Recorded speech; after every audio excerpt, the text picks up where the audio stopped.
तीन दामाद की सास पार्ट 2। अब तक आपने सुना कि कावेरी जी अपनी तीनों बेटियों ईशा, मोहिनी और सुहाना की शादी तीन घर जमाई लड़कों के साथ करवा देती है। उन्हें लगता है कि ये लड़के शायद घर का कामकाज संभाल लेंगे, लेकिन उनके तीनों घर जमाई बहुत आलसी थे। वो नौकरी भी नहीं करते थे और बाहर का काम भी नहीं। कावेरी जी ने अपनी बेटियों से कहा कि वो प्रेगनेंसी का बहाना बनाकर अपने पतियों को सबक सिखाए।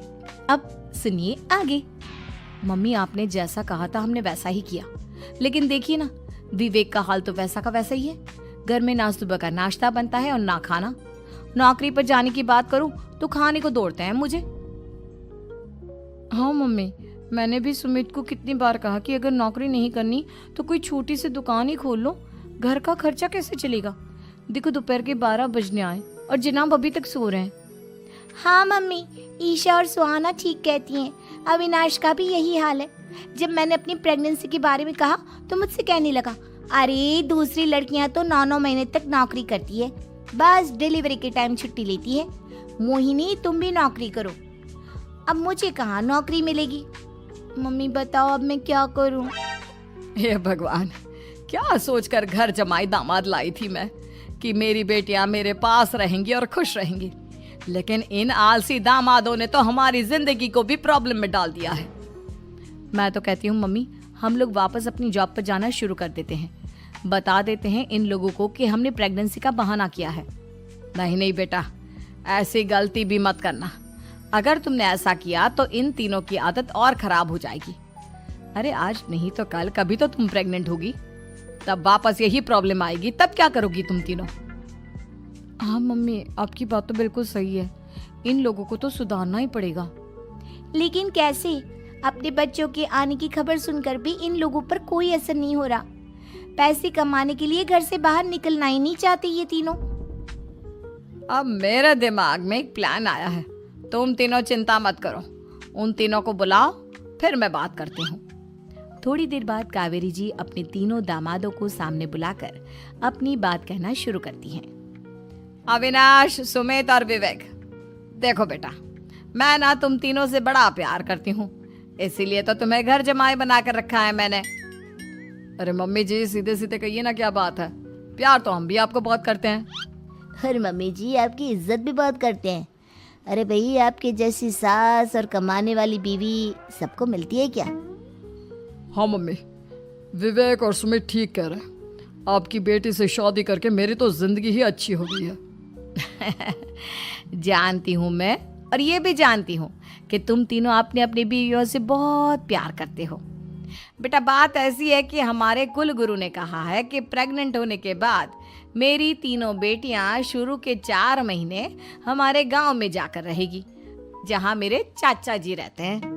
अरे लेकिन क्यों मम्मी, गांव में जाकर रहने की क्या जरूरत है इन तीनों को। वो क्या है ना बेटा, हमारे परिवार को एक श्राप है। अगर मेरी बेटियों ने यहाँ पर बच्चा पैदा करने की कोशिश की तो उनके बच्चों को कुछ भी हो सकता है। इसलिए अब से लेकर 4 महीने पूरे होने तक इन्हें गांव वाले घर में रहना पड़ेगा। हाँ तो इसमें प्रॉब्लम क्या है मम्मी जी, हम भी वहाँ जाकर रहेंगे, पिकनिक मनाएंगे। अरे भाई, बीवी जहाँ हम भी वहाँ। हाँ यार, आइडिया तो बहुत अच्छा है। शहर की जिंदगी में रह रहकर परेशान हो चुके हैं, अब कुछ दिन गांव में बिताएंगे। तुम लोग समझने की कोशिश क्यों नहीं करते। तुम में से कोई भी वहां नहीं जा सकता, और मैं यहाँ रहूंगी ना तुम तीनों के साथ। 4 महीने की तो बात है, उसके बाद ये तीनों ही लौट कर आ जाएंगी। ठीक है मम्मी जी, अब हमारे बच्चों का सवाल है तो ये तो करना ही पड़ेगा। कावेरी अपनी तीनों बेटियों को कुछ दिन के लिए घर से बाहर कहीं दूसरे शहर में रहने के लिए भेज देती है। कुछ दिनों के बाद, अरे मम्मी जी, बहुत दिन से पिज्जा नहीं खाया, मंगवाइए ना। क्या बताऊं बेटा, पहले तो बेटियां खर्चा दे देती थी क्योंकि उनकी नौकरी थी, लेकिन अब तो मेरे पास पैसे ही नहीं बचे। थोड़े बहुत पैसे हैं जो बच्चों की डिलीवरी में काम आएंगे। लेकिन मम्मी जी, आपकी बेटियों को वापस आने में तो अभी बहुत वक्त बाकी है। वही सोच सोच कर परेशान हो रही हूँ। सोच रही हूँ कल से दूध भी बंद करवा देती हूँ। अब दूध वाले को देने के लिए पैसे भी तो नहीं है ना। अरे नहीं मम्मी जी, अगर दूध भी बंद करवा दोगी तो मुझे चाय कहाँ से मिलेगी, और चाय के बिना मैं तो मर ही जाऊंगा। क्या करूं बेटा, इसके अलावा हमारे पास कोई ऑप्शन नहीं है, मेरे पास पैसे ही नहीं बचे। इस तरह कावेरी जी धीरे धीरे अपने तीनों दामादों को पैसे देना बंद कर देती हैं और घर में खाने पीने की चीजें लाना भी बंद कर देती है। अब वो तीनों बुरी तरह से परेशान होने लगे थे और इसलिए एक दिन तीनों प्लान करके घर से बाहर निकलते हैं और बाजार में जाने के बाद यार अच्छा खाना खाए हुए कितने दिन हो गए, पता नहीं कब अच्छा खाना मिलेगा। हमारी बीवियों के जाने के बाद तो हमारी हालत भिखारियों जैसी हो गई है यार।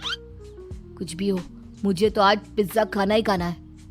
जेब में 1 रुपया नहीं है और पिज्जा खाएगा, कहाँ से आएंगे पैसे? अरे देख वहाँ सामने बोर्ड पर क्या लिखा हुआ है, कंप्यूटर पर काम करने के लिए एक आदमी की आवश्यकता है। भाई मैं तो जा रहा हूँ, काम करूँगा और शाम तक पैसे लाकर आराम से पिज्जा खाऊंगा। जा जा, तुझे कोई काम नहीं देने वाला, हम तो घर जा रहे हैं। चल भाई सुमित। सुमित और अविनाश वहां से चले जाते हैं और विवेक उस कंप्यूटर शॉप पर सारा दिन काम करके 5,000 रुपए कमा कर घर लौट कर आता है और अपने खाने के लिए अच्छी अच्छी चीजें भी लेकर आता है। ये देखकर विवेक और सुमित के दिल में भी कुछ पैसे कमाने की इच्छा जागती है। अरे सुबह सुबह कहाँ चल दिए तुम? मम्मी जी एक बहुत अच्छी जगह मिली है, कंप्यूटर पर काम करने के 5,000 मिले थे कल मुझे। अगर रोज काम करूंगा तो पूरे 40,000 की तनख्वाह। अरे वाह, ये तो बहुत अच्छी बात है दामाद जी, आपको जाना ही चाहिए। सुमित और अविनाश विवेक को इस तरह तरक्की करते देखकर परेशान हो जाते हैं और वो दोनों भी काम की तलाश में निकल पड़ते हैं। धीरे धीरे उन दोनों को भी काम मिल जाता है। अब कावेरी के तीनों दामाद छोटी मोटी नौकरी करके अच्छा पैसा कमाने लगे थे। एक दिन कावेरी उन्हें अपने पास बुलाती है। अरे वाह, विवेक 40,000 कमा लेता है, अविनाश 60,000 और सुमित तुम भी 40,000 के आसपास कमा ही लेते हो। कुल मिलाकर तुम अच्छे खासे पैसे कमा रहे हो बेटा। हाँ मम्मी जी, बहुत मजा आता है जब महीने के एंड में मोटी रकम हाथ में आती है। पूछिए मत मम्मी जी, घर में रहकर रोटी बना बना कर और तो जैसा महसूस होने लगा था मुझे तो।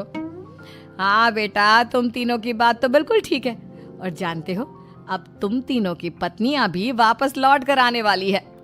लेकिन मम्मी जी अभी तो उन्हें गए सिर्फ 2 महीने हुए हैं, आपने तो कहा था वो 4 महीने के बाद लौट कर आएंगी।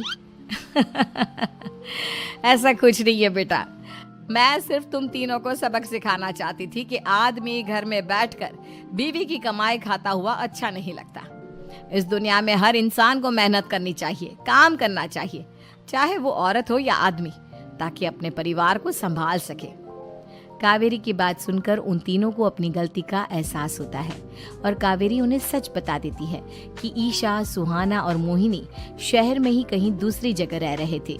शाम के वक्त उन तीनों की पत्नियां लौट कर आ जाती है और कावेरी जी का परिवार एक खुशहाल